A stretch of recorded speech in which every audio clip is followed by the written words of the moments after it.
memaksa untuk mengisi form, lalu masih ada aparat bersenjata yang membuat suasana semakin mencekam. Apakah ini juga cara-cara paksaan supaya mereka setuju? Enggak, awalnya memang sebelum saya turun itu aparat keamanan ikut mendampingi BP Batam. Begitu setelah saya turun, udah selesai, nggak ada lagi begitu-begitu. Ini janji ya, janji pemerintah ya?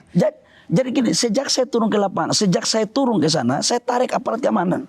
Nah artinya dengan kejadian itu saya melihat bahwa memang ada yang nggak pingin untuk ini jalan gitu loh. Saya juga tahu kok bahwa ini ada kepentingan politik tertentu yang memboncengi. Tapi saya nggak mempersoalkan itu. Itu kepiawaian dan kecerdasan mereka. Oke. Tapi Mbok, kita coba melihat persoalan Rempang ini secara kepala dingin dengan objektif terhadap perkembangan yang sudah ada. Kita butuh investasi, tapi jangan sampai kemudian hak-hak hidup masyarakat yang sudah hidup bertahun-tahun di sana terampas. Ros, mana ada sih investasi di Republik ini yang tidak ada dinamika? Ini konsekuensi negara kita berdemokrasi. Tapi kita harus tahu dong mana tujuan negara dan mana juga tujuan rakyat. Kita harus ada titik temu dong. Oke. Kalau kita mau cari sempurna, mati aja kita semua masuk surga. Baru kita cari kesempurnaan itu di sana. Bagi masyarakat adat di sana, apa janji Menteri Bahlil? Pergeseran itu adalah bagian dari apa yang pernah kita bicarakan.